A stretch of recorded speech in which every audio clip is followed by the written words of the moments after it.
전 세계에 계시는 멸콩TV 시청자 여러분, 전국에 계시는 애국 시민 여러분, 반갑습니다. 벌써 금요일입니다.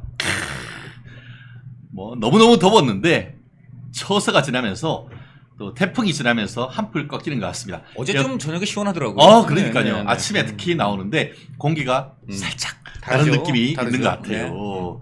그리고 어제도 저 지방 좀 갔다 왔는데 예. 보이는 그 풀들이 이제 네. 노릇노릇해지는 그런 그렇죠, 느낌도 그렇죠, 나더라고요. 그렇죠. 네. 우리 금요일의 강펀치 강찬호 중앙일보 논설위원 모셨습니다. 반갑습니다. 예, 안녕하십니까. 네. 그렇습니다. 우리 강찬호 의원님이 딱 모시자마자 우리 멸콩TV 29만 명을 드디어 찍었습니다. 우리 파이팅 한번 해주시죠. 화이팅! 파이팅! 아니, 멸콩TV가 잘 올라가는 시점에 제가 잘 올라탄 것 같아요. 그럼요. 네. 그러니까 주마가 편. 네, 숟가락 잘 얹은 거 아닌가. 네. 그렇습니다. 어쨌든 저희 원래 8월 15일까지 30만 확 찍는다고 네, 했는데 네, 그 네. 사이에 우리 국민들이 정치보다는 네. 올림픽에 화이팅 하시면서 또 좋은 성과를 냈고 네. 그러한 자양분을 바탕으로 우리 8월 말까지 네. 우리 30만 찍을 수 있도록 한번 그렇죠. 가보면 좋겠습니다. 어떻게 한 주 잘 지내셨어요? 네, 어저께 저녁도 여기 출연하고 맞습니다. 멸콩TV와 함께 즐거운 한 주가 되는 것 같습니다. 네. 그렇습니다. 또 항상 우리 금요일 날 가지고 네. 출연하시면은 네. 멸콩TV 단독 특종을 항상 아유, 내주십니다. 너무 영광입니다. 오늘 네. 뭐 이슈가 여러 가지 있는데 그 중에 네, 또 네. 우리 멸콩TV의 새로운 보따리 네. 풀 준비를 다 네, 해놓고 오신 네, 네. 이 강 의원님 아유. 강펀치로 한번 시작 한번 해보도록 하겠습니다. 네네네. 오늘은 특히 저는 법조인 네. 우리 강 의원님은 언론인으로서 예. 양수 겸장할 수 있는 이슈를 처음으로 뽑았습니다. 네네. 좌파 가짜뉴스 총정리. 네, 그렇죠. 네. 그 중에 네. 최근 최근부터 한번 최근이 해볼까요? 중요하죠. 네. 후쿠시마 네. 일본에서 처리수를 방류한 지 오늘로 딱 1년이 되는 날이죠. 그렇습니다. 도쿄 전력이 작년 8월 24일부터 지금까지 7회에 걸쳐서 방류를 했습니다. 네네. 조만간 이제 8번째 방류를 하게 되는데. 어허. 네. 1년 동안에 있었던 음. 지속적인 그 유엔을 비롯한 네. 그 전문가들의 관찰 결과 그렇죠. 어떠시죠? 하나도 나온 게 없어요. 하나도. 단 하나도 나온 게 없고요. 빵! 그다음에 이제 삼중수소의 경우 네. 이 야당이 제일 이제 문제 삼았던 게 삼중수소가 뭐 엄청 베크렐. 그렇죠. 그래서 우리 국민들이 갑자기 베크렐이라는 걸 배웠잖아요. 베크렐. 이제 옛날에 석유 하면 배럴이었는데 베럴이었는데 갑자기 베크렐이라는 것까지 이제 우리가 굉장히 이런 힘들어요. 것에 네. 정말이 아주 고도의 화학 용어를 막 이제 배우게 되었는데 삼중수소가요. 세계 보건기구가 안전하다고 하는 그 기준치 네네. 이 선을 넘어가면 그때 조금 위험하다라고 하는 기준치에 불과 2.5%에 밖에 안 나왔어요. 2.6%. 그러니까 쉽게 말하면은 100까지 올라가야 그때부터 이제 안전이 조금 우려된다라는데 2.6이 나온 거예요. 그러니까. 그렇죠. 우리가 시험 쳤는데 네. 100점 만점에 네. 2.6점은 F도 아니고 이거 도대체 뭐예요? 이거 그러니까 의미가 별로 없는 거 이거는 아닙니까, 뭐, 사실?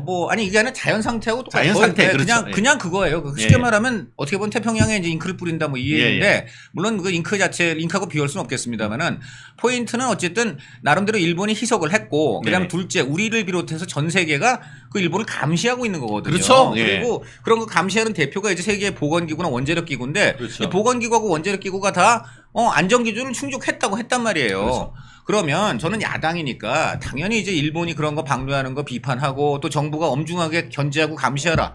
당연히 해야 됩니다. 그거 오히려 안 하면 야당의 직무유기예요. 그런데 다만 그래서 이제 그렇게 봤더니 국제기구, 과학자, 전문가 또 우리 정부도 그 안에 있는 각종 전문기구를 다 풀어가지고 그렇죠. 1조 5천억에 걸려서 지금 조사를 했어요. 조사한 횟수가요. 진짜 엄청납니다. 조사한 횟수가 제가 보면은요. 지금 일본이 7회 동안 5만 5천 톤 오염수를 방류했는데 희석해서 방류했습니다.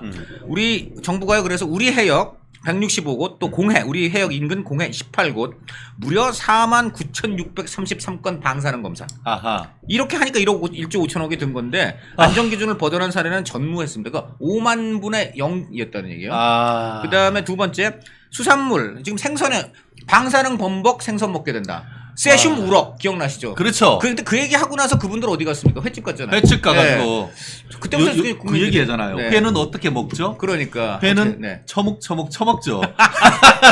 뭐 욕 아닙니다. 회를 먹는 방식을 얘기했을 뿐인 거죠. 그리고 그 이제 그때는 아마 그랬을 거예요. 아직 방류 전이니까 먹었다. 예. 무슨 소리인지 모르겠는데 저는 그 이후 1년 동안 민주당 의원들 예. 여의도 가서 저녁 먹다가 그렇죠. 횟집이나 일본 음식점 가면 많이 봐요. 그래요, 예. 뭐 하시는 겁니까 그분들? 지금 뭐 하고 있어 지금? 본인들 그렇게 저 국민들한테는 방사능 범벅 생선 얘기하더니 왜 예. 본인들은 그 횟집 가고 일식집 가고 왜 그러는 건지. 야, 자, 진짜. 그런데 예. 그 37,781회의 소위 세슘 우럭 나오나 해가지고 수산물 검사했어요. 그런데 여기는 99.8%가 방사능이 아예 측정이 안 됐습니다. 아, 제로네요, 그러니까. 제로예요, 제로. 예. 그다음에 나머지가 0.2%에 나왔다 또 이제 예. 민주당 이럴 거예요. 근데 거기는 보면 기준치 역시 이것도 50분의 아까랑 비슷하죠. 아하. 50분의 1이란 게 뭡니까? 100분의 2니까 2%잖아. 그렇죠. 기준치 아까 거의 똑같아요. 거의 비슷하네요. 예, 기준이 100 거기서부터 위험하다 그런데 이건 거의 2가 나온 자연 거야. 상태랑 비슷한 그런 그렇게 거네요. 되는 거죠. 그리고 예. 둘째 결정적인 또 하나의 이유. 그거 일본이 지금 방류는 어디로 갑니까? 저 쿠로시가 그렇죠. 타고 위로 올라가잖아요. 오호츠크 지나서 예. 캐나다 예. 미국 쪽으로 갑니다. 근데 캐나다랑 미국이 1차 피해자인데 또 예. 러시아가 1차 피해자고 예. 그 나라들도 다 뭐 과학이 발전 안 된 나라들입니까? 그 근데- 나라들도 다 지금 문제가 없다고 하잖아요. 그렇죠. 1차 피해 있고 당장 지금 피해를 입을 우려가 있는 나라들도 조용한데 예. 4, 5년 뒤에 올 나라, 4, 5년 뒤에 올 나라에서 네. 가장 강경하고 가장 비과학적인 논리로 그렇죠. 이것을 반대했다는 거는 저는 아까도 말씀드렸지만 야당이 분명히 문제 삼을 수 있는 문제지만은 그러면 좀 과학적으로 논리적으로 해야지. 그렇죠. 과학적으로 이제 그게 문제가 없다고 하니까 갑자기 과학을 겸하고 그렇죠. 돌팔이라 그랬잖아요. 그렇죠. 그리고- 돌팔이라고. 이재명이 돌팔이라고 했잖아요. 그리고 무슨 저 세계 원자력 기구, 네. 그다음에 뭐 세계 보건기구, IAEA, WHO. 예. IAEA 같은 경우에는 또 옛날에 뭐 어떻게 보면 민주당 신민주당 그렇죠. 정부가 예. 있는 게 이라크에 대량 살상무기 핵이 있는지 예. 의심스럽다. 예. IAEA 그랬단 말이에요. 그렇죠. 그때 민주당은 다 이라크 편드는 당 아니에요. 예. 사담 후세인의 이라크 편들어서 미국이 이라크 침공하면 안 된다던 당 아니야. 그러니까 IAEA가 그렇게 핵에 대해서 분명히 굉장히 전문성이 있는 공인된 국제기구인데 예. 이 우라늄 이번에 방사능 얘기한 겁니다. 네. 그런데 그것도 그냥 편의적으로 이제는 그냥 다 거부해버리고 마구잡이로 그냥 공포몰이 그렇죠. 했는데 이 결과가 뭡니까? 그러면 이제 사과를 하고 앞으로 그 대신에 또 이제 문제가 없는지 지켜봅시다. 이런 정도 얘기하는 거예요. 뭐라 그러겠어요. 그렇죠. 그런데 지금 1년 동안 아무것도 그래서 보니까 이제 안 하고 할 말이 없으니까 지금 당 차원에서 무슨 공시문평 같은 거 안 해요. 다만 네. 보니까 이제 우리 한동훈 대표가 어제 잘 찔렀어요. 아하. 어떻게 된 거냐? 어떻게 세수무력 된 어디 갔냐? 공포몰이 선동하던 분들 어디 갔냐? 그랬더니 민주당이 또 갑자기 뭐 어제 막 또 뭐라고 한동훈 뭐 네가 뭔데 그런 소리 하냐? 막 그런 소리 막 이제 대응 성명 하나 내긴 했는데 네네. 아니 그렇게 기세당당하고 뭐라 그랬습니까? 이재명 대표. 제2의 태평양 전쟁이래. 제2의 태평양 핵테러 어디 갔나? 근데 저는 이것부터 궁금해요. 이재명 대표 아무리 본인이 코로나 걸렸어도 핵테러 제2의 태평양 전쟁 정도 하면서 사실 작년에 단식한 이유도 예. 속은 이제 체포영장 아하. 면탈이지만은 그렇죠. 겉으로 뭐 내세웠습니까? 방류 항의 아하. 그리고 일본의 굴종하는 윤석열 대통령 뭐 타도 네. 이걸 목적으로 어쨌든 단식을 한 거예요. 그렇죠. 아니 온몸을 던져 죽음으로써 일본 방류에 항거하겠다던 사람이 네. 그럼 지금 1년 됐으면 입장 내야지. 근데 그 뭡니까? 1주년 되는 전날에 자기 코로나 좀 걸렸다고 싹 사라져? 저는 지금 그런 걸 가지고 뭐라고 하냐? 뭐라? 빤스런. 그렇네 진짜 어떻게 보면. 그거 딱 네. 사과하라고 하니까 빤스런한 거 아닙니까 이거? 칭병. 코로나 핑계라는 예. 얘기거든. 이거는 입장 내셨어야지. 예. 왜냐면 너무나 절박하게 모든 걸 걸었잖아. 올인했잖아. 예. 그런데 지금 왜 이거 이렇게 중요한 문제를 아니 솔직히 제1야당 대표가 24일간 단식을 한다면 이게 간단한 일입니까? 그럼요. 그러면 이거에 대해서 자기가 1년 만에 바로 그 이슈의 그날이 돌아온다면은 입장을 내야지. 뭐 나의 단식은 정당했다느니 뭐 아니면 역시 뭐 일본 보니까 기가 막히게 아주 스텔스 모르지 또 스텔스 방사능이 있다느니 뭐 별별 희한한 얘기가 나올지도 그러니까요. 몰라요. 예. 그렇습니다. 결국 대한민국은 일본의 처리에 대해서 우리가 매의 눈으로 감시해야 되는 건 맞습니다. 그렇지만 네. 우리가 과학적인 잣대로 그럼요. 지금까지 어떻게 보면은 입증된 범위 내에서 네. 우리가 허용된 위험이라고 하면은 그렇죠. 그 부분에 대해서 우리가 과학적으로 접근을 해야 되는 것이지 네. 침소봉대 모든 것이 윤석열 탓이다. 네. 기승전 문선 이런 식으로 해놓고 저는 절대 사과 한마디 안 하면서 빤스를 하는 모습. 네. 최근에 제가 받는 거 네, 그 네, 헤드라인이 뭐냐. 네. 일본산 돔 네. 없어서 못 팔아. 그렇죠. 아 바로 그겁니다. 네. 와, 난 정말 그렇게 해놓고 지들은 뒤돌아가가지고 그 우리 목포 앞에 있는 신안 앞바다에 있는 네. 국산 그 염전에 있는 네. 국산 소금 뭐 지금 가을에 김장 담궈 먹을 거 아닙니까? 이 그렇죠. 인간들. 네. 와, 결국 우리가 시작하기 전에 그랬습니다. 네. 우리 강찬호 의원님하고서 네. 방출되고 방류돼야 될 것은 네. 더불어민주당이다. 더불어민주당의 거짓 선동이다. 거짓 선동이다. 더불어민주당은 수권 정당입니다. 지금 제1야당이시잖아요. 원내 일당이고 예. 그럼 책임 있게 좀 행동을 해야지 이런 식으로 정말 방류 대상일 수밖에 없는. 예. 그것도 희석을 해야 되니까 안 되네. 그것 바다 오염되니까 안 돼. 그러니까 바다 오염될까봐 진짜 바다 걱정이다. 오염되면 안 돼. 그러니까 어디로 보내는 네. 게 좋을까요? 이 가짜 인간들은? 뉴스 정말 가짜 뉴스를 정말 이제 좀 중지하시고 네. 정책 대결하세요. 네. 정책 대결하면은 정말 더불어민주당 국민들한테 희망을 얻을 수 있는 거 아닙니까? 그렇습니다. 얼마든지 할 수 있는데 그걸 왜 안 하고 가짜 뉴스에 편승해서 진짜 그야말로 뭐라 그럴까요?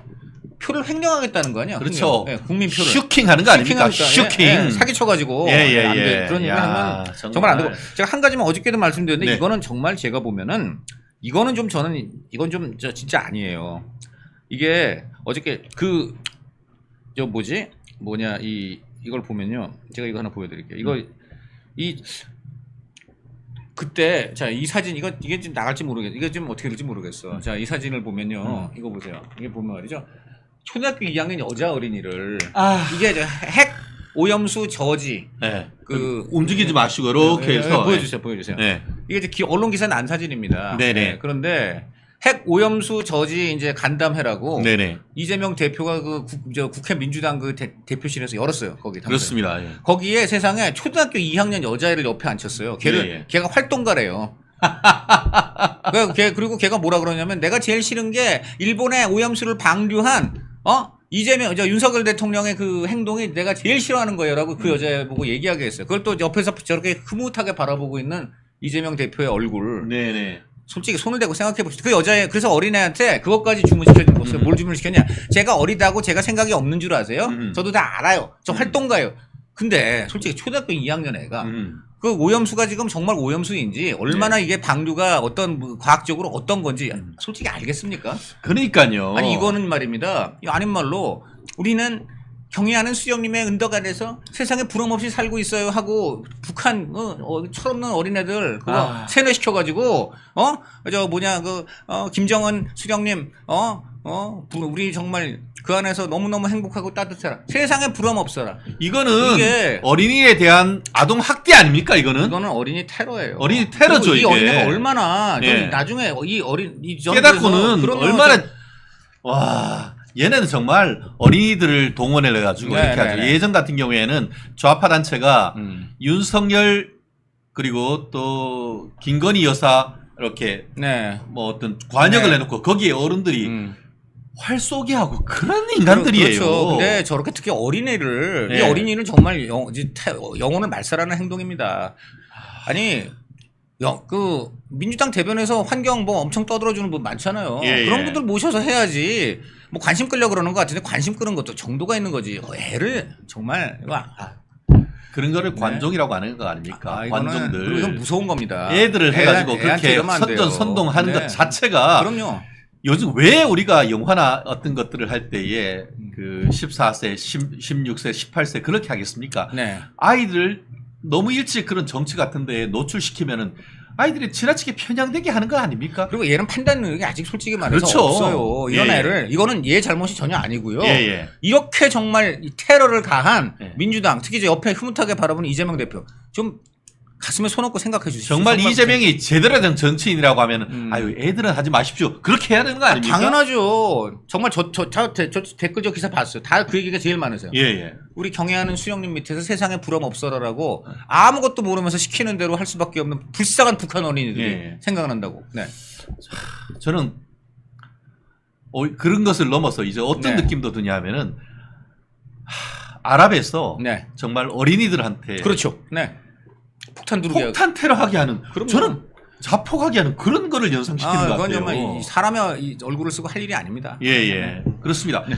지금 최신판 좌파의 가짜 뉴스가 지금 우리 일본 핵 오염수 방류다라는 것들을 얘기를 했고 하나하나 올라가 볼게요. 그 다음 얘기된 것이 오늘 어제 또 뜨겁게 뉴스를 달군 청담동 심야 술자리 가짜 뉴스 그렇죠. 아니겠습니까? 이거 엄청나죠. 네. 이거에 대해서는 또 어떻게 봐야 되는 겁니까? 저는 여기서 가장 결정적인 거는 이거를 이제 소위 폭로하신 그 김우겸 흑석 선생님인데 예. 이분 그때 국회의원이었고 예. 국회의원 이전에 아주 시니어 기자입니다. 그렇죠. 저보다, 한겨레 예. 신문에 예. 사회부 법조 데스크까지 했던 사람 아닙니까? 아니, 논설이 논설위원급이에요. 예. 90년부터 입사를 했기 때문에 그렇죠. 제 선배예요. 언론계 선배야. 예. 그리고 어쨌든 한겨레에서 나름 잘 나갔다는 사람이에요. 근데 이 언론인인 사람이 언론인의 기본이 뭡니까? 반드시 확인을 직접 하는 거잖아요. 그렇죠. 예. 그런데 지금 보면은 문제는 결국 첼리스트 그 여성이에요. 그 여성이 이제 윤석열 대통령하고 한동훈 그 당시 장관이 와가지고 술 먹는 걸 내가 직접 옆에서 보고 같이 뭐 놀았다 뭐 이건인데 그러면 그거는요 막 입사한 기자도 그 말이 정말입니까? 그랬습니까? 라고 당사자한테 묻는 거예요. 예. 더군다나 대통령과 그때 이제 법무부 장관이 밤에 그 여성 나오는 술집에 가서 술 마셨다고 이제 이른바 폭로하는 기사를 쓴다면은 이런 큰 기사에 당사자를 도대체 확인을 안 한다는 거는 있을 수가 없어요. 있을 수 없는 일이죠. 그런 기사를 그리고 아무리 누가 갖고 와도 데스크가 통과가 안 됩니다. 정상적인 그렇죠. 언론사라면. 그런데 딴 사람도 아니고 그 한겨레 신문사에서 논설위원이니 국장급까지 한 사람이 지금 그리고 또 본인이 가장 내세우는 게 과거에 자기가 특종 많이 했다. 그렇죠. 특히 그저 박근혜 국정농단 관련해 가지고 네. 특종을 해 가지고 내가 한국 기자상까지 받았다. 이런 사람이에요. 이런 사람이 그걸 확인을 한 번도 이 김우겸이라는 사람이 나한테 확인 안 했다 그랬잖아요. 그럼요. 리스트가 이게 저는 무슨 얘기냐? 확인을 못 한 건가요? 안 한 거죠. 일부러 안 한 거예요. 그러니까 무작위에 의한 그렇죠. 직권 남용입니다. 그게 가장 나빠요. 이게 뭐냐면 기자가 그 취재를 함에 있어서 분명히 그 사건을 확인할 때 당사자한테 확인을 해야 되는데 그런 경우 있어요. 지금 보니까 이 당사자한테 확인받기가 어렵다. 네. 근데 이게 기사가 그 사람이 부인만 안 한다면은 이 기사가 된다. 엄청난 기사다. 특종이 된다. 이럴 경우에 아주 뭐라 그럴까 저질 기자 같은 경우 네. 어떻게 하느냐. 그 사람한테 막 꽈서 물어봐요. 그래갖고 그 사람이 원래 진위가 아닌데 뭐 생각해보니까 그랬을 가능성도 있을 수는 있다. 뭐 이런 발언이잖아요. 그렇죠. 그런 걸 갖고 만들어. 네. 예. 그러면 이제 뭐 일단 기사가 그랬을 가능성이 있다고 당사자도 얘기해. 뭐 이런 식으로 딱 만들어요. 근데 사실 그런 건 없어요. 근데 이것보다 더 나쁜 거는 당사자의 말 자체를 안 들어버리고 그렇죠. 그 당사자의 말을 꽈가지고 기자한테 어떤 다른 목적을 갖고 접근해서 그렇지 2차 정보원이라는 사람의 말만 가지고 딱 쓴 다음에 그럼 딱 기자로서 양심을 가지면 2차 정보원은 어디까지나 한 달이 건넌 사람이고 직접 당사자 확인을 해야 돼요. 이걸 안 하면은 기자가 아니에요. 근데 지금 저 사람이 그렇게 한 거예요. 이거는 뭐냐면 정말 나쁜 거예요. 어떻게든 가짜 뉴스를 만들겠다는 생각을 하지 않고는 있을 수가 없는 있을 일이에요. 수가 없죠. 네. 그렇기 없습니다. 때문에 우리 네. 형법적으로 봤을 때도 사실 언론 출판의 자유를 보장하기 위해서 네. 명예훼손죄가 그 성립될 때 같은 경우에도 네. 그게 설령 명예훼손이라 한다 하더라도 허위 사실이었다 하더라도 그거를 진실한 것이라고 믿었고 믿을 만한 상당한 이유가 있을 때는 바로 처벌하지 그겁니다. 않도록 돼 있는 거예요. 그렇죠. 네.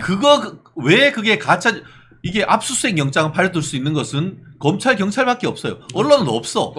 그렇기 때문에 그렇게까지 다 압수수색해서 사실관계를 밝힐 수는 없지만 그렇다 하더라도 팩트체크를 통해서 치열한 취재를 통해서 한 했음에도 불구하고 이게 조금 미스가 났다. 그러면은 면책시켜주는 예를 거잖아요. 들어 김우겸이 열심히 그 첼리스트를 찾아가지고 열심히 그 취재한테 직접 물어봤는데 첼리스트란 분이 뭐 약간 악의적인 마음을 막 거짓말을 했다. 그렇죠. 그러면 이제 김우겸이 그래도 직접 당사자니까 그 술집에서 일하는 첼리스트고 그날 거기 있은 건 맞으니까 그럼 이 사람이 직접 거기서 일하면서 윤석열 대통령 옆에서 보고 노래도 하고 연주도 했다. 이렇게 얘기하니까 그렇다면 쓸 수 있어요. 그렇다면은 첼리스트는 그날 이렇게라고 본 기자한테 말했다. 중앙일보와의 통화에서 말했다. 예를 들어 이렇게 씁니다. 근데 나중에 알고 보면 거짓말이 되죠. 그렇죠. 그렇게 되면 지금 말씀하신 대로 이제 명예훼손 걸 수 있어요. 그러나 저는 할 말은 있는 거예요. 나름의 첼리스트가 그 얘기를 분명히 했기 때문에 그렇게 썼다. 이제 그렇게 해서 좀 전에 말한 대로 법정이나 언론중재위원회에서 나로서는 충분히 믿을 만한 근거가 있었다라고 그렇죠. 할 수 있어요. 그러나 이거는 지금 그런 게 전혀 없어. 오히려 나는 또 의심하는 것은 그렇죠. 이 사람 말을 들으면 기사가 안 된다. 저희 보통 표현 중에 기사가 안 된단 말이 있어요. 그렇지. 그게 뭐냐면 확인해 보니까 기사 안 됩니다. 이거예요. 기사가 왜 안 돼? 당사자가 아니라고 하니까. 예. 그럼 어떻게 돼? 기사 만들려면 당사자하고 아예 통화 안 해버려. 이게 가장 나쁜 거예요. 예. 이거 특검해야 되는 거 아닙니까? 아니 정말 이런 거는 특검 솔직히 특검이 너무 남발돼가지고 이건 특검 대상도 아니에요. 이건요 특검 대상이 아니라 지금 있죠? 지금 재판 진행되고 있잖아요. 그렇죠. 저는 이거는 솔직히 그 판사가 유창훈이라도 예. 이건 반드시 저는 그럼요. 유죄 예. 나온다. 아니 왜냐면 이게 당사자가 나와서 얘기를 했기 때문에 예. 유죄가 안 나온다면은 이거 우리나라 사법부 문 닫아야 됩니다. 그렇습니다. 실제로 한동훈 법무장관일 때 국회에서 이 사안으로 민주당이 불러서 갔습니다. 네. 그때에 김의겸이가 질문을 하니까 한동훈 법무장관이 이 사건 그 자리에 있었다고 하면 제가 네. 모든 공직 제 커리어를 다 걸겠습니다. 그렇죠. 김의겸 당신 거는 거 좋아하는데 당신도 뭐 걸 거 걸어라고 했었는데 그렇죠. 꼬리 뺐던 거 빤스런 했던 거 아닙니까? 그러더니 갑자기 무슨 한동훈이 도박하느냐 뭐 이런 웃기는 얘기하고 앉아있는데 예. 그게 그런 뜻으로도 들리지도 않을 뿐더러 보통 그럴 경우 이제 말도 안 되는 거고 트집 잡는 거는 네. 본론에서 자신이 없는 경우죠. 네네. 그러니까 본론에서 자신이 없으니까 갑자기 말꼬리 잡아가지고 뭘 걸어? 법무부 장관이 도박해? 네. 라는 말도 안 되는 본질과 한참 떨어진 그런 격까지 가지고 얘기하는 것입니다. 네. 그렇습니다. 사실 이 사안 같은 경우에는 저도 피해자예요. 제가 그렇군요. 멜콤TV 단독 좀 얘기를 해드릴게요. 무슨 그렇습니다. 말씀이냐면은 네네네. 이거 술자리 하고 해서 가짜 뉴스인다는 것이 밝혀지고 하니까 처음에 이거를 밝혔던 유사 언론 있잖아요. MBC에서 나왔던 최 누구죠? 그 인간이 저는 토요일 저녁인가 무슨 모임을 하고 있는데 모르는 전화가 왔어요. 네. 근데 최진영 변호사라고 누굽니다. 그러니까 누구누구라고 하는 거예요. 그래 근데 그 얘기하는 말이 청담동 술자리에 최진영 변호사 당신이 있지 않았냐고 저한테 대뜸 묻는 거예요. 진짜예요. 그래서 네. 그렇게 왜 그러냐고 했더니만 첼리스트 어쩌고 저쩌고 나중에 제가 알고 봤더니만 그 첼리스트한테서 네. 제 명함이 나왔던 거예요. 제가 네. 그 사건이 있었던 때로부터 한 5개월쯤 전에 무슨 일이 있었냐면은 양준혁 씨가 주최하는 네. 자선 골프 대회가 있었어요.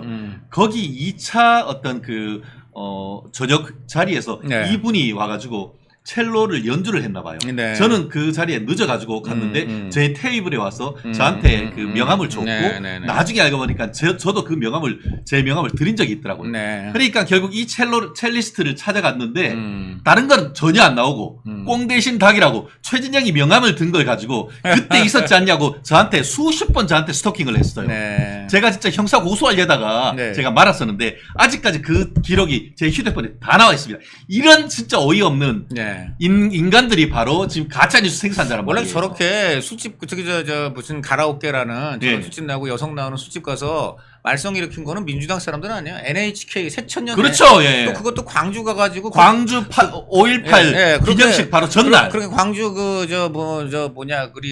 5.18 희생자 그렇게 예. 맨날 추모한다는 사람들이 바로 어떻게 보면 그분들 기일 예. 전날 추모한다고 가는 인간들이 예. 그런데 가가지고 술판 버리고 여성 나오고 예. 그다음에 더 웃긴 거는 그래갖고 뒤늦게 임수경이 거기 가니까 넌 여기 왜 와 이 X야. 그렇죠. 예. 네. 쌍욕을 하고 예. 그 뭡니까? 우리 남자들끼리 좀 여자 더듬으면서 노는데 네. 네가 여기 왜 후배가 왜 왔냐. 뭐 이런 네. 얘기 아니에요? 그렇죠. 그리고 단란주 이름이 뭡니까? 그렇게 또 일본 싫어한다는 사람이 NHK야. 약간 다 갖춰. 갖출 건 다 갖춰. 네. 같이 건 네. 요즘 네. 가지가지 한다 이렇게 그러니까. 하죠. 가지가지 한다. 네? 그날 보니까 노동의 새벽으로 뜨신 박노해 그분도 박노해. 있었는데 그때 그런 유명한 있잖아요. 밤들이 논일고 네. 유흥의 새벽.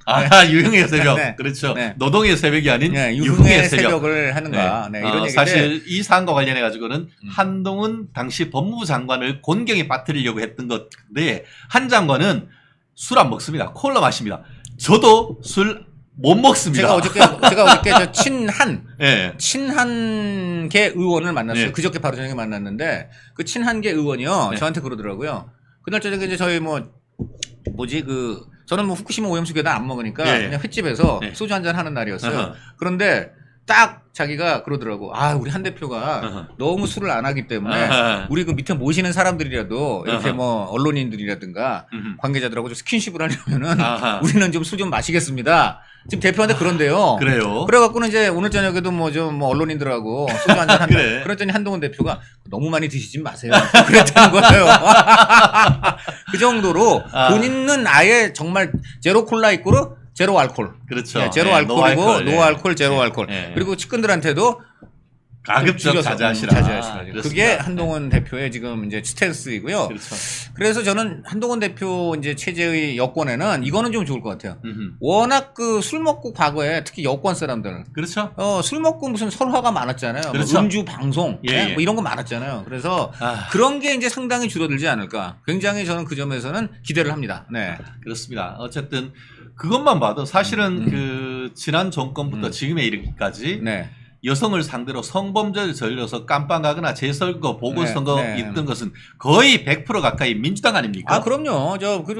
무슨 박원순, 오거돈, 예? 네. 서울, 부산, 네. 충남, 충남. 빅3 지방 권력 최고봉들이 네. 줄줄이 다 입에 담을 수 없는 성범죄를 저질러 가지고 깜빵 가고 극단적 선택하고 아예 정치 생명 끝나고 그랬는데도 계속 그 못된 벌은 못 버리고 네. 그리고 말로는 또 맨날 여성 인권인데 지들이 그렇게 엄청나게 가해를 한 여성한테는 또 피해 호소인이래. 피해 호소인. 정말 기가 막힙니다. 네. 성인지 네. 감성은 개나 좋으려 이건 겁니까? 네, 그럼요. 우리 측 네. 우리들 인권만 인권이고 네. 너희들 인권, 북한 인권이 인권도 아니냐? 그러니까요. 네. 참 이런 선택적 인권, 선택적 정의 반드시 심판해야 되는 건 아닙니까? 그렇습니다. 네. 그렇습니다. 또 뭐 멀리 갈 것도 없습니다.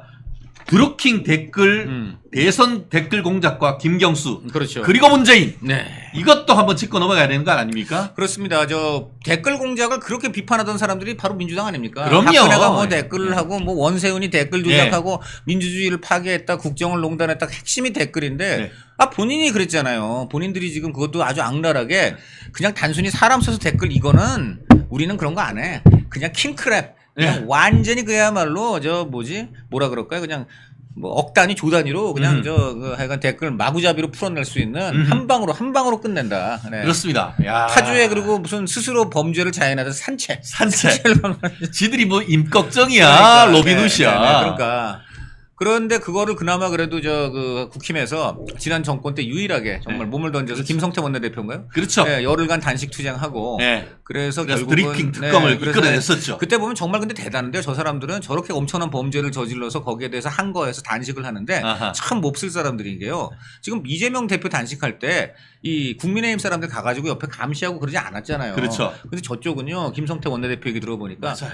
24시간 감시 카메라 틀어놓고 네. 조금이라도 입에 뭐라도 들어가면 바로 이제 물어뜯으려고 네. 아주 그냥 눈을 부라리고 받고 네. 그다음에 김성태 원내대표가 잘 참으니까 어떻게 하냐. 밤에 피자, 짜장면 냄새가 아주 그냥 그야말로 향긋한 냄새 너무너무 먹고 싶은 냄새가 죽이주네. 진동하게 하는 음식만 골라가지고 바로 옆에서 먹어요. 먹방을. 네. 최근에 직접 전화해서 확인하신 거죠? 그럼요. 그러다 보니까 이제 이분이 이번에 김경수 복권에 네, 복권하고. 굉장히 안타까우신 그렇죠. 거예요. 예. 본인이 몸을 던져서 이제 이뤄낸 건데 예. 너무 좀 섣불리한 거 아닌가 하는데 좀 이분이 신중하게 얘기를 하는 게 뭐냐면 전제 조건이 있었어야 된다. 아하. 그러니까 지금 민주당이 이렇게 국회를 박살내고 그렇지. 말도 안 맞아요. 되는 이런 정치력. 이런 지금 우리나라 지금 대한민국 국정을 완전히 지금 이렇게 난도질을 하는데 그리고 두 번째 단 한 번 사과라도 했는가? 문재인이 그리고 자기가 볼 때는 몸통은 문재인이다. 김경수는 꼬리에 불과하다. 예. 그러면 문재인이 사과를 해야지. 문재인 사과하고 민주당은 이제 더 이상 국회를 농단하고 국정을 완전히 작살내는 이런 행태를 중단하고 협치로 나선다고 할 때에 그때 복권을 고려할 수 있는 것인데 그거를 안 받고 했다는 점에서 국민 정서에 반할 수 있다. 이렇게 얘기를 점잖게 했습니다. 네. 그렇습니다. 산채에 드루킹 일당들이 어떻게 보면 경남지사까지 했던 사람을 뭐라고 불렀죠? 바둑이라고 했지 않습니까? 그 별명이 굉장히 많이 회자가 되고 그렇죠. 있죠. 네, 바둑이. 네. 바둑이 아닙니까? 그러니까 그 인간들이 이 말을 해도 잘 들어주지도 않고 해가지고 이 오사카 총영사 해달라고 했는데 후쿠시마 지들 말로 오염수 처리수 해달라는데 어떠냐 제안을 하고 하니까 이놈의 새끼 하면서 그래갖고 바둑이라고 불렀다는 거 그때 아닙니까? 김경수 지사 김경수 그때는 아주 엄청 실세잖아요. 예. 그 수행실장 했잖아요 문재인. 그뿐 아니고 이제 그 문재인 그리고 이제 그뿐 아니고 문재인 정부 출범한 다음에 김경수 그때 의원이고 그 당시에는 그래서 청와대에 안 들어갔습니다.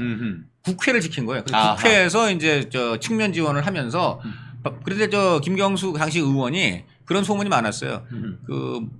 신부는 국회의원이지만 청와대를 좌지우지하는 최고 실세다. 왜냐하면 그렇죠. 아침에는 그때는 청와대 근처에 경희궁의 아침 거기 정계 인사들 많이 있는 데 있잖아요. 그 정의궁의 아침 이런데 방에서 5인회인가 그런 게 열린다. 5인회. 예. 아침마다 대통령께 건의를 한다 이거야.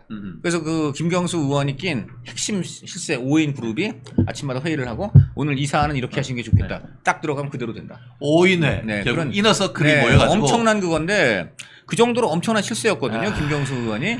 그런데 이분이 그냥 그 아까 말한 드루킹하고 이제 그런 거 했다가 역으로 걸려가지고 그렇죠. 야, 내 덕에 너네 집권했는데 왜 오사카 총영사 그거 하나 안 줘? 해가지고 그렇죠. 그때 저도 정말 눈물 나는 게 김경수 제가 그때 그거하고 한번 밥을 먹은 적이 있어요. 네. 밥 먹기 전에 김경수 의원 기사 검색하고 가잖아요. 그 기사를 검색하고 있는데 기사마다 희한한 게 밑에 김경수 오사카, 김경수 오사카, 김경수 오사카, 김경수 오사카 막 근데 너무 그다음 말은 없어요. 김경수 오사카 저주 같은 이런 댓글이 막 수백 개가 달려있어. 피크랩으로 김경수 오사카를 한 거야. 근데 이해가 안 되죠. 이게 뭔 그렇죠. 소리지? 네. 김경수가 오사카에 간다는 얘기인가? 네. 이게 무슨 얘기지? 그래갖고 김경수한테 제가 오늘 보니까 의원님 이게 김경수 오사카라는 댓글이 많이 붙었는데 이게 오사카가 갑자기 얼굴이 그러니까 그때 그렇게 질문을 해볼까 했는데 이게 좀 뭔지 모르죠. 너무 좀 까리해가지고 제가 질문 안 했습니다. 그래서 근데, 추미애가 그런 걸 보면서 네. 이 그 보수 우파 쪽에서 이렇게 네. 음해하는 것이 아니냐라고 네. 고소하고 뭐 했는데 알고 봤더니만 그때 지금도 제가 후회되는 게 그때 김경수 의원 만났을 때 네. 의원님 뭐 요즘 굉장히 인기도 많고 기사 좋은 것도 많이 뜨는데 왜 기사 밑에마다 김경수 오사카가 뜨나요? 라고 직진했었어야 되는데 물어봤어야 되는데 아이. 근데 그때는 제가 이제 이런 거 모르니까 저게 뭐 설마 그런 엄청난 비밀이 그냥 협박하는 거였죠. 그때 드루킹이 협박하는 거였는데 제가 참 그 기자 생활을 하면서 아쉬운 순간이 그겁니다. 김경수 오사카 물어보지 못했던 아쉬움. 네. 그렇습니다. 그런데 대선 때만 되면 그것이 네. 도져요. 네. 최근에 김만배 신앙님이가 네. 대선 3일 앞두고 네. 대장동 몽통은 윤석열이고 윤석열이 그 당시에 네. 어떻게 보면 10수년 전에 대검 중수부에 있으면서 네. 부산저축은행과 관련되는 사건과 관련된 핵심 피의자를 불러서 네. 커피 한 잔 주고 못 마시겠다. 네. 앞 자르고 뒤 자르고 확 한 다음에 네. 앞뒤 붙여가지고 그러니까요. 3일 네. 전에 하고 그거를 하자마자 바로 이재명이가 자기 페이스북에 그거를 인용한 다음에 민주당이 450만 건 문자로 전국에 미리 뿌렸던 그런 그 사건 또 있지 않습니까? 그 매체가 뭐 그렇게 그 뭐 큰 매체도 아니고 예.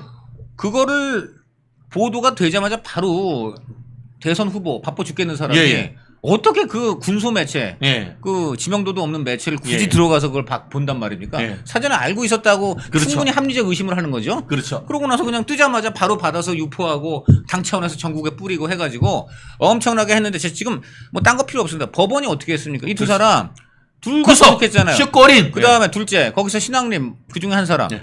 구속 적부심 신청했잖아요. 예. 그거 어떻게 됐습니까? 기각. 네. 근데 그게 또 그 법원이 같은 법원입니까? 발라. 법원이 복수의 법원이 모두 니네 죄 있다고 한 거예요. 네. 구속 대상 깜이라고 한 네. 거예요. 그러니까 이거는 다르죠. 뭐 차원이 다릅니다. 네. 네. 그것도 민주당은 아니라고 하는 겁니까? 네. 그리고 지금 이 법원- 사안 더 해쳐야 되는 것이 네. 배후가 누구냐 이거 해쳐야 되는 거 당연하죠. 아닙니까? 배우가 누구냐.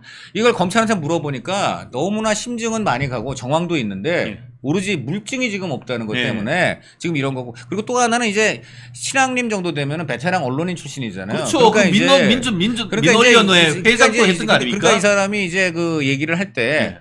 그냥 알아서 들어 하면은 또 저쪽도 알아서 얘기할게. 이런 것은 좀 있을 수가 있죠. 그러니까 이번에 뭐 좀 없을까 하지 뭐 야 이번에 좀 뭐 그런데 그래 그럼 뭐 이 정도가 뭐 한번 뭐 생각은 해봐 뭐 이런 식으로 해가지고 말이죠. 예. 직접 지시 없었다. 어허. 내가 그냥 자발적으로 했다. 어허. 뭐 이런 식으로 정황을 만들었을 수가 있고. 그러니까 이제 어려운 겁니다, 그게. 그러니까 이게 뭐 초짜 기자가 그냥 대놓고 뭐 어떻게 써드릴까요라든가 뭐 어허. 예를 들지 이런 식으로 서로 모의와 지시가 있었다면은 이게 이제 또 좀 추적이 되는데 뭐 이제 서로 다 알잖아. 네네. 신앙님이라는 사람은 오랫동안 주로 민주당 쪽하고 친한 기자입니다. 아하. 언론 노조도 하니까 다 그쪽이죠. 그렇죠, 예. 그러니까 뭐 친구나 선배니까는 선배 딱 눈빛만 보면 눈빛만 봐도 알 수 있잖아.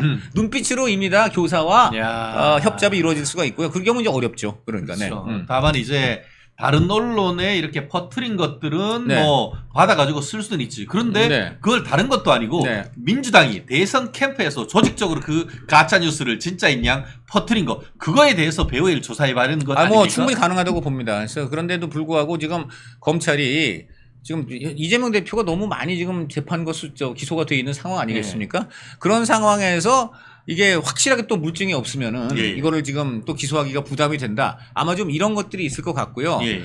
그래서 제일 중요한 거는 저는 하여간 지금 법원이 좀 상식적이고 일반적으로 제발 좀 해줬으면 좋겠어요. 그러니까 이거 빨리 세상에 어떻게 선거법이 2년이 걸리고 말이죠. 이런 거. 그렇습니다. 아니 왜냐면 이런 것이 이제 유죄가 나고 하면은 아까 말한 것도 검찰이 좀 자신도 가지고 할 수 있는 거 아닙니까? 그렇죠. 근데 기존 거를 계속 끌고 하니까 늘어지니까 예. 야 지금 검찰 너네 뭐 하는 거냐? 기소를 이렇게 많이 하는데 또 하냐? 뭐 이런 예. 것들이 나오잖아요. 그렇죠. 그런데 거기에 대해서 쳐내야지. 팍팍 쳐내야 되는데 예. 이 상당 부분은 법원이 지금 책임이 너무 큽니다. 그래서 네. 그렇습니다. 사실 그런 부분도 있지만 어떤 점도 있냐 하면은 그렇게 이렇게 재판을 느려 뺀 게 법원의 잘못도 있지만 검수완박하면서 검찰 작성 피의자 신문 조서의 조서 능력, 증거 능력을 제도적으로 없애버리니까 증인을 수백 명 재판에 다 불러야 되잖아요. 그러니까 죄 많은 사람들이 예. 어떻게든 법의 심판을 피해 보려고 예. 그런 제도를 만들었다고밖에 의심할 수 없습니다. 그렇죠. 네. 예.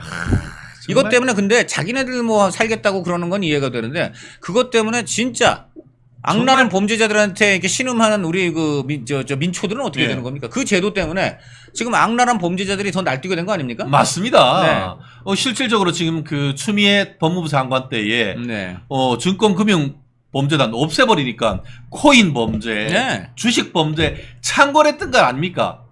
정말 그게 제일 큰 문제입니다. 자기네들 살겠다고 지금 5천만 국민들 선량하게 일하고 선량하게 상식에 따라 투자한 사람들 사기꾼들한테 다 잡아먹히고 네. 그리고 잡아먹힌 사기꾼 이놈들은 아까 말한 그런 지금 제도의 허점을 이용해서 얼마든지 도망가고 그렇죠. 또 잡히더라도 얼마든지 오랫동안 질질 끌어가지고 수십 년 뒤에 뭐 콩할 만한 그런 그저 예. 재판받고 뭐 이런 거 아닙니까? 지금? 그렇습니다. 네. 정말 그게 제일 나빠요. 사장님 나빠요 하던데 그것보다 훨씬 더 나쁜 겁니다. 네, 이 이거는 정말 온 인간들. 국민을 신념하게 만든 점에서 법치주의를 네. 송두리째 자기의 이익을 위해서 네. 팔아먹었다라고 네. 비판받아도 마땅한 건 아니겠습니까? 당연하죠 이거. 그래요. 또 우리가 조금 더 그 태엽을 올라간다고 하면은 광우뻥 괴담.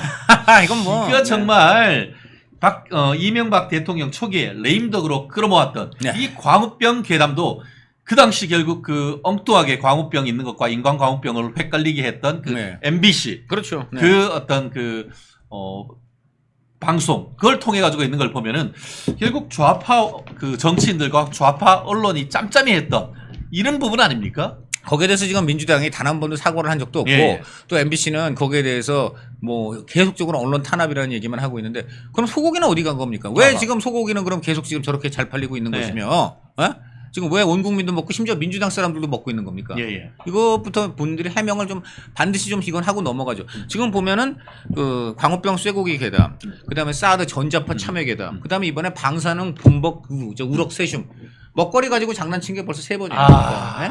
쇠고기, 참외, 생선. 야 정말 이걸 가지고 뭐 광우병균에 방사능에 정말 기가 막힙니다. 먹거리 갖고 장난치는 거 제일 나쁜 거 아니에요? 네. 그렇습니다. 사실 이 부분과 관련해 가지고는 특정 언론이 허위의 사실을 확대 재생산하는 이런 부분, 네. 이런 부분에 대한 명확한 어떤 제재와 가이드라인이 있어야 되는 부분도 없지 않을 것 같은데요. 그러니까 이게 근데 아까 얘기했습니다만 언론이라는 것은 어쨌든 간에 그 아까 말한 그런 게 있잖아요. 합리적인 의심이 있고 네네. 또 그다음에 나름 취재를 열심히 해가지고 그렇게 믿을 만한 나름의 근거가 있었다라고 한다면 면책이 되는 거거든요. 그러니까 그런 것들을 악용하는 거죠. 그렇죠. 그런 것들을 악용하는 건데 어쩔 수 없는 부분이 있습니다. 그러니까 모든 제도라는 게 양면성이 있기 때문에 악의를 가지고 악용하는 언론이라도 어쨌든 언론이 이제 그런 거에 대해서는 어쨌든 법원으로서는 최대한 신중하게 판단할 수밖에 없고 저는 여기서 그래서 가장 가증스러운 게 이 민주당 이 사람들 지금 징벌적 손해배상법인 거 이거는 말도 안 되는 거예요. 본인들이 옛날에 과거 뭐 김대중, 김영삼 이제 국민당 시절에 네. 그때 언론 자유를 가장 부르짖고 그렇죠. 박정희 전두환이 언론을 탄압하고 언론의 보도 자유, 국민의 알 권리는 절대적으로 보장되어야 된다는 사람들이 자기들이 정권 잡고 자기들이 이제 거기 가서 권력 부패 많고 그거 보도하고 추적하는 언론 생기니까 뭐 몇십 배로 때려 먹고 뭐 정말 제가 볼 때는 이거는 내로남불 위선의 정말 끝판왕이 이분들이고요. 예. 언론의 자유는 절대적으로 보장되어야 됩니다. 다만 가짜뉴스가 밝혀지면 네. 그거는 그야말로 딱 봐도 그리고 가짜뉴스의 가장 핵심. 이게 가짜뉴스일 가능성을 상당히 알면서도 의도적으로 취재를 안 해버리고 그렇죠. 아까 말한 대로 요거는 정말 요거는 뭐 그 언론 징벌법이 아니고 그거 다 그 자체로 형법이 있는 거 아니야. 미필적 고의라든가 뭐 네. 악이라든가 뭐 이런 거 그렇죠. 아닙니까? 그런 거 입각해서. 확정적 고의죠 그거는. 그러니까. 진짜 네. 제대로 취재하지 않고 네. 사실 네. 뭐 조선일보, 중앙일보, 동아일보, 네. 뭐 특히 중앙일보 정말 팩트에 근거해서 아, 또 열심히 저희 하시는 정말 부분이 있습니다만 네. 그런 좌파 언론들 같은 경우에는 특히 무슨 의혹이 있다 네. 이런 식으로 해가지고 네. 근거 없이 이 프로파간다를 통해 가지고 허위 뉴스를 그 전파시키고 그걸 해가지고 대선에 영향을 미치는 이런 것들은 규제해야 되는 거 아닙니까? 그렇죠. 이거? 규제를 근데 언론의 이름으로 규제하기가 참 어려운 부분이 아까 말한 그런 측면이 있고요. 사실 그 기자들이 제일 맥 빠지는 게 이런 겁니다. 상당히 신빙성 있는 제보를 들었다고 나름 생각을 해가지고 네. 열심히 취재를 해요. 엄청 취재를 많이 했어. 그런데 정말 거기에 직접 당사자가 이제 취재망에 들어왔는데 그 사람이 전혀 다른 얘기를 하거든요. 이런 맥이 빠져요. 어쨌든 엄청 이제 취재를 많이 해서 공을 들였단 말이에요. 그런데 이제 핵심 당사자가 그게 아니다. 해버리면 맥이 빠지고 그때 우리말로 이제 꽝 됐다, 얘기 안 된다, 기사 망했다 이런 얘기가 있는데 이럴 때 기자들이 아까 말한 대로 나쁜 마음 먹으면 어떻게 되느냐. 어떻게 해야 되죠? 아, 내가 지금까지 취재한 게 아깝다. 그러니까 어떻게든 꽈서라도 한번 내보자. 아하. 그리고 이제 여기에 가장 끝판왕에 에이 핵심 당사자 내가 취재 안 해버려. 어허. 그거 내가 저 당사자가 아니라고 해버리면 이 기사가 안 되니까 어떻게든 기사가 되게끔 그냥 내가 어떻게 해봐. 이거 마지막은 완전 사기고 네. 그 앞에 것도 굉장히 이제 나쁜 거죠. 그렇죠. 저희 기자들이 그래서 열심히 취재하다가 꽝 되는 경우 많은데. 그렇죠. 그러면 저녁에 소주 한 잔 마시고 끝내야 됩니다. 그렇죠. 네, 그거 어쩔 수 예. 없어요, 그거는. 예. 그게 모두 그게 기자의 숙명인데 지금 그 김의겸 의원은 누구보다 그런 거 잘 알 겁니다. 예. 그런데 아는데 이거 꽝 될 것 같아. 아, 그럼 안 만나버려. 이런 거 아니에요 지금? 그렇습니다. 결국 그 전에 또 올라가면은 김대엽 병풍 사건이라고 있죠. 결국 그 이회창 네.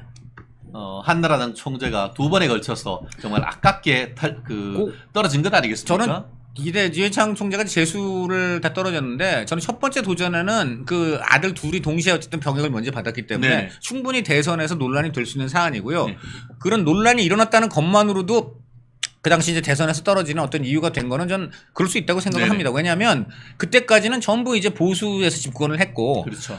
그리고 또 보수에서 오랫동안 집권하다 보니까 각종 병역 논란 문제, 병역 부패, 병역 기피라든가 또 병역을 둘러싼 여러 가지 그런 문제들이 있었음에도 이런 것들이 그냥 다 넘어가고 하던 것들이 있었고 국민의 공정성 이런 문제가 있었기 때문에 그 서로 어떤 그 병역을 놓고 면제를 놓고 어떤 나쁜 짓이 없었더라도 그런 논란 자체가 충분히 제기되는 건 당연했다고 저는 생각을 해요. 그러나 그것 때문에 떨어졌습니다. 그래서 국민이 심판했어요. 그러면 이제 그 문제는 어떻게 보면 이제 이제 국민이 다 하신 거 이제 이미 판단을 끝내신 거고요. 두 번째 이회창에 이제 도전한다면은 그 다음에는 이제 다른 정책 능력이라든가 그렇죠. 이걸 갖고 이제 쟁점으로 올라갔어야 되는데 다시 그걸 재탕을 해가지고 그렇죠. 그러니까 한번 죄를 지어가지고 어떻게 보면 죄를 지었다기보다는 한번 논란이 돼서 그걸로 떨어졌으니까 이제 뭐 법조적인 용어로 한다면 한 번 더 형을 살았단 말이에요. 그렇죠. 예. 형을 살았는데 다시 동일권을 가지고 그렇죠. 똑같이 너 형 또 다시 살아. 일사부재니 이건 안 뭐 되잖아요. 그렇죠. 이건 안 되는 거 예, 아니에요. 예, 그런 예. 거죠. 네. 저는 그 점에서 굉장히 문제가 있다고 봅니다. 네.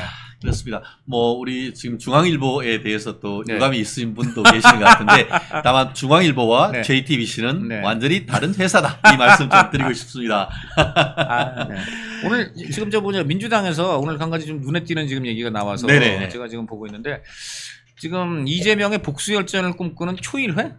네. 초일회. 네. 이 초일회가 뭐죠? 이게 매달 첫 번째 일요일 날 아하. 만나는 모임이라는 거예요. 네네. 근데 이제 면면을 보니까 양기대, 윤영찬, 강병원, 박광원, 김철민, 송갑석, 박용진, 신동근.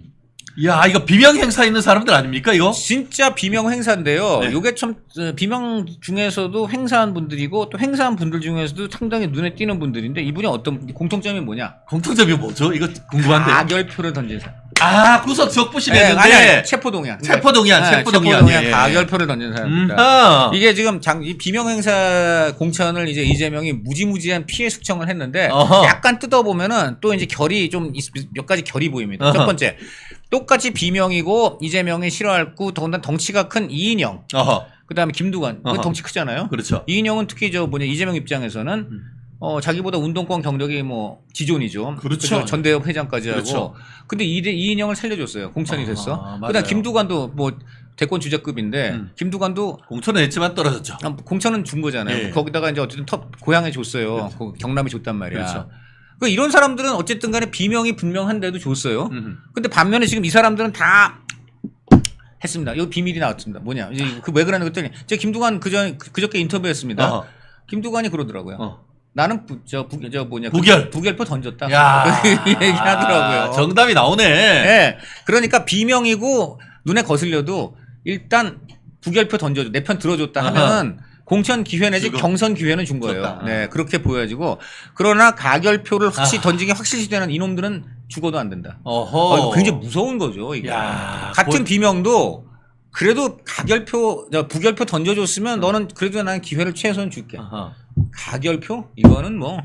짤 없이. 짤 없이. 그 다음에 이제 가결표 던진 사람은 일단 숙청 대상인데 어허. 여기다가 하나 더 얹어요. 거기다가 내가 챙겨줘야 될 내 새끼. 어허. 거기다가 딱 주는 거야. 야. 일타쌍피를 하는 거야. 그러니까 자기 예. 변호사 비용 제대로 주지도 않지만 그대로 자기 위해서 온몸을 바쳐서 정말 변호해준 그러니까 대장동 변호사 5인방, 예. 대장동 대박 났던 사람들은 그런 다 사람 공천했지. 그런 사람들 어느 지역구 같습니까? 그 지역구가 어디예요? 꿀꿀꿀 그러니까. 하면 바로 아니 당선되는. 근데 그게 어느 지역구냐고. 이렇게 가결표에 있던 사람들 지역구잖아. 다 꽂아준. 야. 그러니까 죽이고 꼽는 거예요. 와. 그러니까 이게 무서운 거예요. 그러니까 이재명이라는 대표가 이번에도 보세요. 이번에도 이것도 좀 재미있는 거예요. 이번 전당대회에서 민주당 뉴스거리 나온 게 어떤 사람들입니까? 전현희 살인자. 그렇죠. 이거 이 전당대회 이번에 정말 너무 재미가 없어갖고 예. 사람들이 안 봤잖아요. 근데 그래도 채널 튼 건 뭐예요? 전현희. 그 다음에 누구냐 정봉주 명파리. 그 다음에 김민석 3등 하던 애가 갑자기 얘 표 왜 안 나오지? 하고 갑자기 1등 되고. 그렇죠. 이 사람들 셋이 지금 이번 전당대회 뉴스메이커였잖아요. 아하. 이 사람들 공통점이 뭔지 아세요? 뭐세요? 지역구가 어디야? 어느 지역입니까? 지역구가? 세 사람? 이야. 지역구 어디예요? 궁금한데요? 지역구가 서울이잖아요, 다 서울이네요, 진짜. 김민석 공통점이. 영등포, 예. 전현희 성동. 성동에. 그다음에 정봉주는 날아가긴 했지만 강북. 예. 셋 다 서울이에요. 그렇네요. 그리고 원래 다 서울에 옛날에 지역 간 사람들. 그렇죠. 무슨 뜻이냐? 2년 뒤 지방선거. 서울시장 꿈이 다 있는 사람들이야. 그렇구나. 그러니까 이재명 대표가 왜 당원 당규까지 고쳐가지고 예.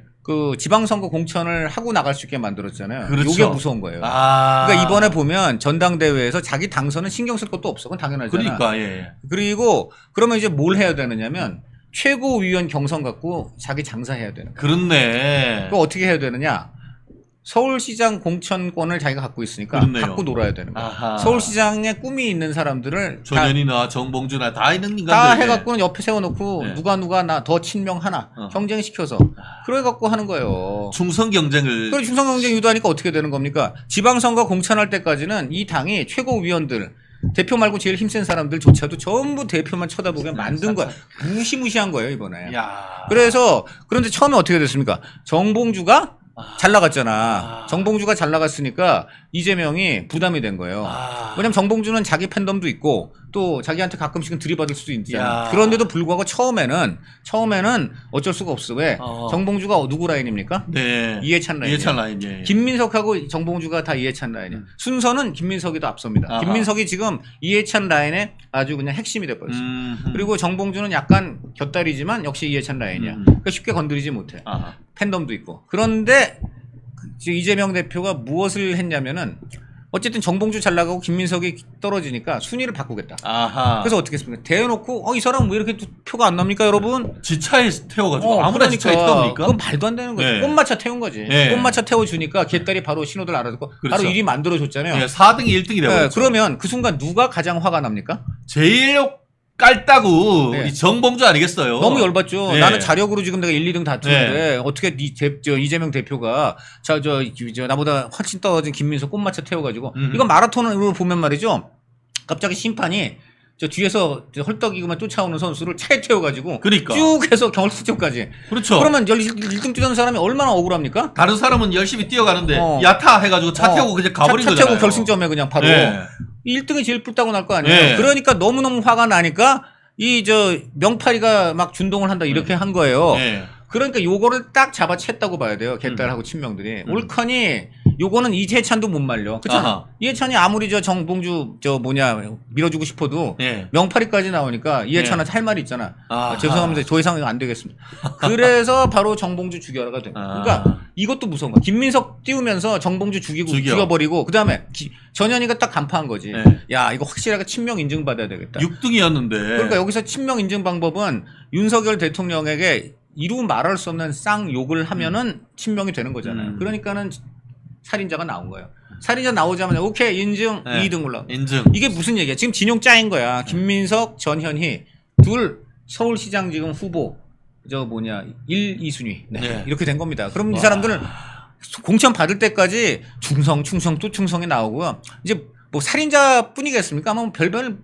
아마 뭐라도 더 할 겁니다. 이제 뭐 학살자의 그러니까 뭐 다 나올 거야. 그 전현희 같은 경우는요. 특히 이게 있어요. 나는 서울 강남 강북을 다 이겨본 사람이다. 맞아요. 강남. 김민석이 나보다 정치 커리어 앞섰다지만 나는 강남 강북을 다 이겼다. 김민석 뭐 영등포나 했지. 네. 뭐 이런 식으로 전현희 생각할 것이고 김민석은 누가 뭐래도 586이자 이재명의 적자는 나다. 그리고 내 뒤에 또 이해찬이 있다. 이해찬이 또 이 김민석 지금 이거거든. 네. 그러니까 이해찬, 이재명. 그러니까 이게 얼마나 앞으로 쌀벌하겠습니까? 이 쌀벌한 서울시장 대결 구도가 충성 경쟁으로 나타난다. 그리고 그 과정에서 이재명 대표는 엄청난 당 장악력을 내후년 6월 지방선거 때까지 계속 갖게 된다. 결국은 국민의힘 7.23 전당대회 그리고 민주당 8.18 전당대회가 끝나고 나면은 그래도 어떤 여야 간의 협치라든가 아니면 정책적인 부분에 있어서의 어떤 입법이 이루어질 가능성을 염두에 뒀었었는데 지금 강철호 위원님의 어떤 예측에 따른다고 하면은 어쨌든 민주당으로서는 2년 뒤에 다가온 서울시장을 비롯한 이 지방선거의 공천권이 있기 때문에 결국 강성 경쟁, 친명 경쟁을 해야 되는 부분이 있다 보니까 그건 이재명도 쉽지가 않다는 거네요. 이재명이 제어도 못해요. 그렇잖아. 이재명이 어떻게 하겠어요, 그거. 나한테 더 충성하겠다는데 내가 어떻게 그걸 제어를 할 거야. 이재명이 우리 당의 아버지라고 말을 해도 이재명이 그거 어떻게 할 거예요. 너무 좋아. 그러면서. 근데 너무 날 하면은 오히려 역효과 나니까 네가 조금만 참아주면 안 되겠니? 이거밖에 더 하겠어? 오히려 굿캅, 배드캅 전략이 될 수가 있네. 근데 그게 이런 겁니다. 원래 이렇게 1인 절대체제가 모든 권력을 쥐어지면 어떤 문제가 생기냐면요. 강경파 많이 득세하는 세상이 되는 거예요. 무슨 얘기냐면은 그거는 그 1인 독재제도 어쩔 수가 없어요. 왜냐면 독재체제를 세운 딜레마가 그거예요.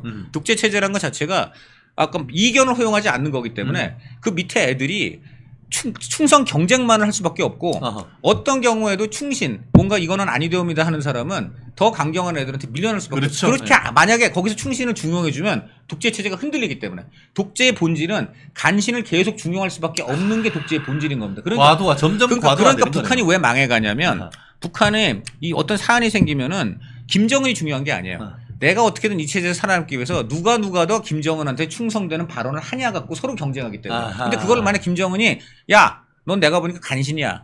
이런 식으로 해버리는 순간 김정은은 자기 체제 자체가 흔들리기 때문에 할 수가 없습니다. 그 구조 속에 본인도 함몰이 돼 있거든요.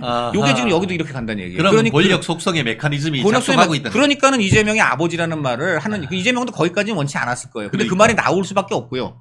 왜냐하면 독재 체제가 돼버렸으니까. 그러니까. 두 번째는 그 말이 나올 수밖에 없고 그다음 자기가 그걸 제어할 수가 없다는 거. 그래서 앞으로는 아버지가 아니라 하나님이 나올 수 있다. 그렇네요. 정말 이게 독재 체제의 가장 큰 문제입니다. 독재자도 어떻게 할 수 없는 충성, 강성 이런 애들의 준동. 그렇죠. 이렇게 되는 겁니다. 루마니아의 차우셰스크라든가 이런 그 인간들이 스스로 무너질 수밖에 없는 그런 구도가 그렇게 권력 구도가 자기 의사와 관계없이 어느 정도에 가면은 그런 식으로 한쪽으로 쏠려가면서 어느 순간 급격하게 붕괴된다는 그런 얘기고 이번에 보면 이재명 본인이 너무나 그걸 대놓고 자초한지하는 측면이 있다고 보는 게 정봉주가 만약에 이번에 1등을 했다면은 그래도 아침에 최고위원회의에서 약간 재미있는 광경이 나오고 기자들이 받아 적었을 거예요. 왜냐면 이재명 대표가 뭐라 그러는데 정봉주가 그거는 조금 저는 좀 생각을 달리합니다. 이러면 기사가 되잖아. 근데 이제 그런 게 있어요? 김민석, 전현희 뭐 다 그냥 누가 더 대표님 말씀 더 그냥 떠받드나 이렇게 될 거야. 그러면 기자들이 또 국민들이 야 저거 볼 거 야 채널 돌려 이렇게 되는 거지. 그렇습니다. 사실 지난번에 그 이재명에 대해서 구속영장 쳤을 때에 국회 체포동의안 할 때 제가 방송에서 그랬습니다. 이거 유명 아이스크림 프랜차이즈 숫자 아이스크림 숫자만큼 나온다. 골라 먹는 재미가 있다. 골라 먹는 재미. 베스킨 라빈스 31 했는데 진짜 31명인가 2명인가가 반대가 됐습니다. 근데 이번 얘기했던 초 1회 첫 번째 일요일에 모이는 이 비명 행사했던 네. 민주당계 의원들, 비명계 의원들. 저는 비명 행사라는 말보다는 그냥 가결파 의원들. 가결파 의원. 가결파 의원. 그러면은 이재명의 반기를 드는 최일회. 네. 민주당 분당에 싹이 될 수 있는 겁니까? 지금 굉장히 어렵습니다. 왜 어렵냐? 아까도 말했지만 완벽한 지금 독재 체제. 더군다나 제일 중요한 건 의원들은 공천이에요. 아하. 안 그렇습니까? 공천 받을 때까지 더군다나 그 바로 1년 반 뒤에 이제 오는데 아하. 공천 받을 때까지는 지금 이 당의 넘버 2, 넘버 3라는 김민석 전현희부터 충성 경쟁을 하게 생겼는데 누가 거기에 대해서 지금 그리고 지금 지금 의원들은 지방선거 내후년에 안 나가는 거 아니냐 천만의 말씀. 자기 밑에 자기 이른바 꼬붕으로 둬야 되는 시의원, 도의원 다 공천 자기가 받아내야 되는데 그렇죠. 그거 누가 합니까? 그거 전부 이재명하고 그다음 두 번째 또 이재명의 완벽한 친명 친위들하는 혁신회의. 아하. 혁신회의라는 게 뭡니까 지금 거의 공천회의예요. 지방선거 공천회의가 그렇죠. 됐어. 예, 지금 예. 무려 그 이른바 혁신회의 사람들이 6명이나 지금 시당 도당 위원장이 됐습니다. 이게 일반 국민들이 잘 모르시는데요. 민주당 경기 도당 위원회, 민주당 강원 도당 위원회, 특히 민주당 뭐 전북 전남 도당 위원회, 광주 시당 위원회 이런 건요. 지존이에요. 지존 지방에서는. 그렇죠. 왜냐면 그 사람들이 시장급발 이상이잖아요. 국회의원은 공천 못하지만 네. 그거는 이제 당대표가 하는 거지만 시장, 군수 그럼요. 네, 그런 거 다 하는 거예요. 시군 구의원. 그래서 예. 이번에 보면 광주에서만큼 혁신회의가 못 됐어요. 강의원이 못 됐어. 저도 강의원입니다. 근데 거기가 왜 못 됐느냐? 네. 광주는 거기 친명 의원들이 다 되긴 됐는데 광주는 좀 세잖아요. 그런데 광주 의원들이 보니까 이 의원도 아니고 원외에 불과한 강의원이라는 자가 광주 시장 공천을 좌지우지하겠다고? 야. 내 지역구에 내 밑에 있는 뭐 구의원, 도의원, 뭐 시의원 뭐 이런 거 하겠다고? 도장 찍어줘야 되니까 거기서. 못 시켜. 예. 그래가지고는 이재명이고 뭐 필요 없어. 우리 이렇게 예. 돼서 이제 강의원 날리고 양분함이 된 거거든요. 양분함이. 네. 그러니까 이게 이런 점이 항상 보면 이재명 대표는 불안한 거예요. 예. 나한테 내가 이렇게 다 온갖 욕 먹어가면서 광주 다 해줬는데도 이것들이 이럴 수도 있는 거고. 아하. 지난번 추미애 때도 마찬가지고 들어보면 그렇죠. 추미애 어떻게든 시켜주려고 그랬는데 안 되니까 그 내부적으로는 다 그런 사람들 반드시 있을 거예요. 이재명한테 가가지고 대표님 보십시오. 겉을 충성하지만요. 저렇게 뒤로 의원식 찍어주는 이중 플레이. 이중 플레이를 네. 합니다. 네. 그러니까 대표님 그러실수록 저희만 믿고 아하. 친명 체제 강화해야 됩니다. 믿을 건 우리밖에 없습니다. 혁신회의를 강화해서 이번에 지금 김두관이 그날 그러더라고. 지금 혁신회의에 현역 의원들이 그 외곽 조직인데 외곽 조직에 지금 현역 의원들이 44명이나 가입을 하고 계속 늘어나고 있다는 거. 왜? 지금 인증 들어갔다. 나 말로만 친명하지 말고 정확하게 친명을 행동으로 보여라. 그거는 혁신회의 가입이다. 그래야지 인증된다. 지금 압박 들어갔다. 그게 김두관 후보 얘기고요. 그래서 거기서 그래서 왜 김두관이 하나회란 발언을 한 거야. 하나회가 뭐냐?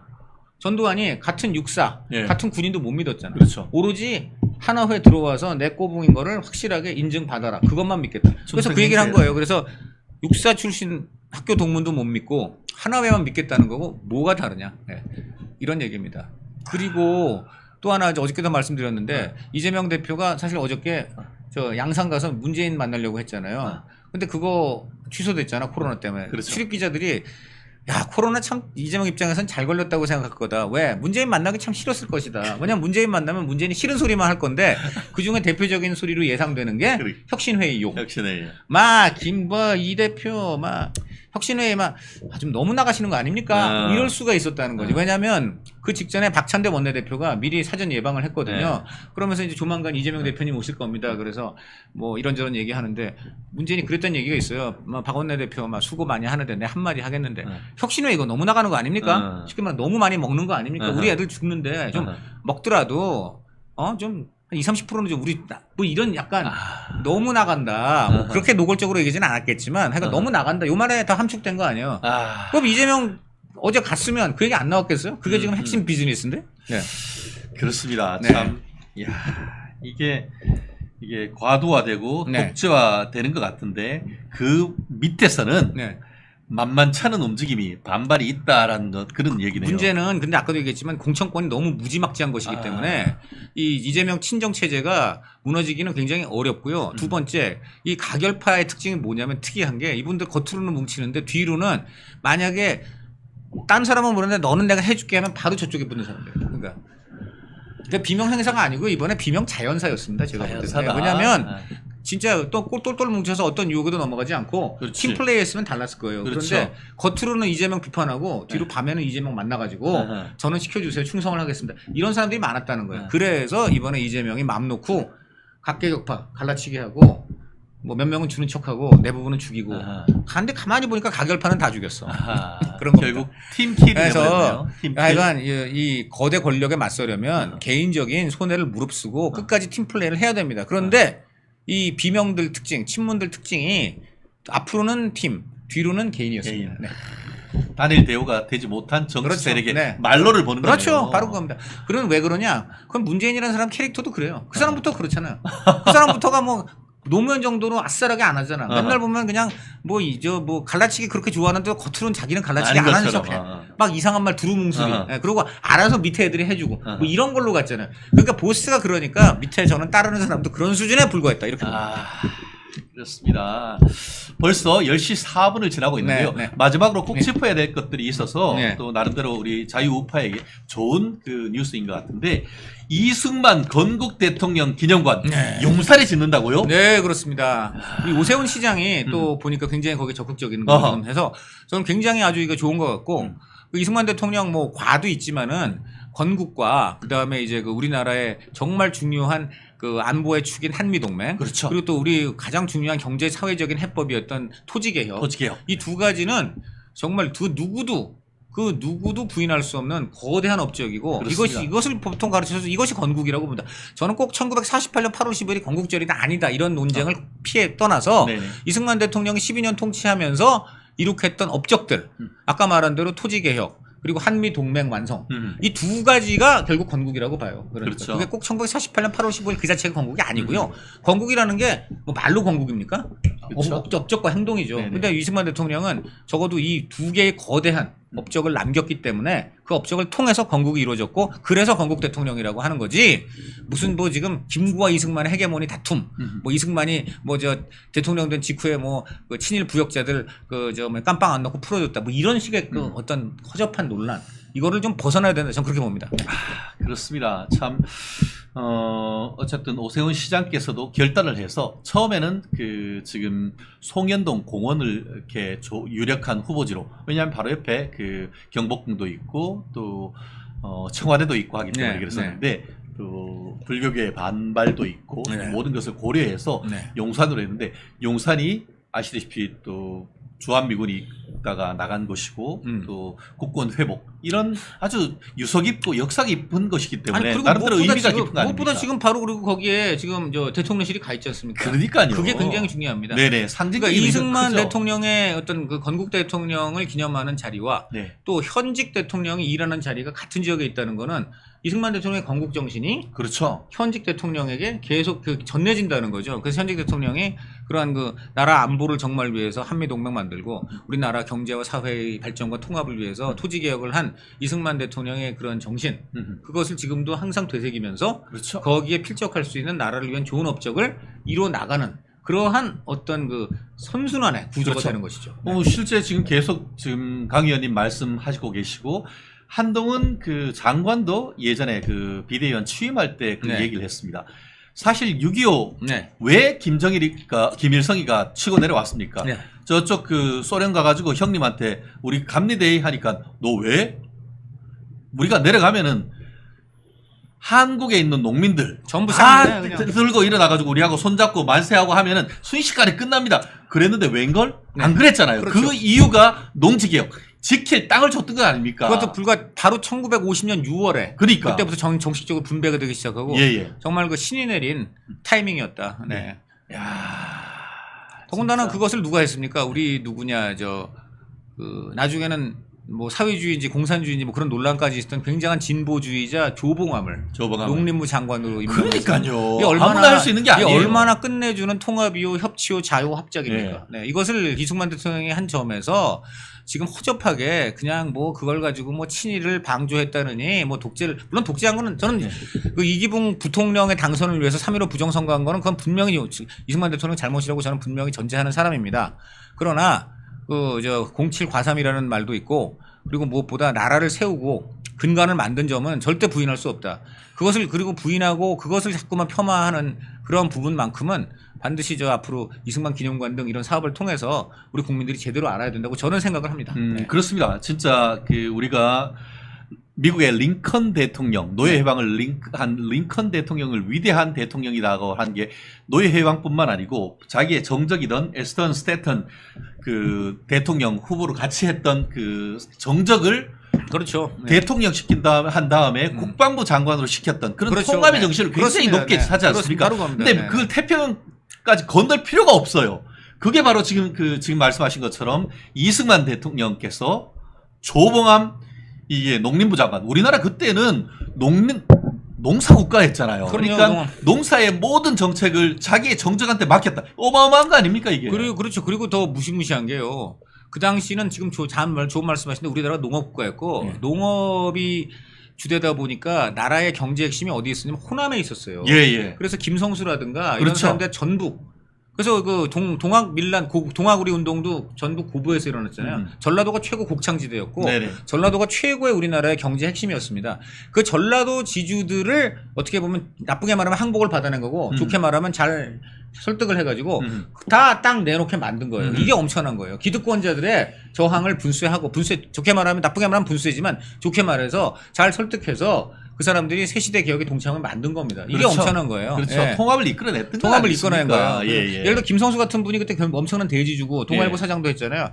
김성수 그분도 기꺼이 내놨어요. 그렇죠. 그래서 저는 그런 점에서 김성수 그분이 굉장히 이승만 대통령의 그 아주 엄청난 업적인 토지 개혁에 큰 협조를 한 분이고요. 근데 그런 분이 과거에 친일 행정 뭐뭐 그러는데 하여간 크게 좀 봤으면 좋겠어요. 그 하여간 이런 식의 그 당시에 하여간 그 호남이 그때 대단한 지역이에요. 그러니까 그런 것들을 다 어쨌든 용단을 내린 분들이 그러니까요. 많았다. 그런 예. 점에서 저는 하여간 정말 그 호남의 그런 나라를 위한 엄청난 그 스스로에 대한 그 개혁 그런 정신이 지금도 살아 있을 거라고 생각합니다. 그렇습니다.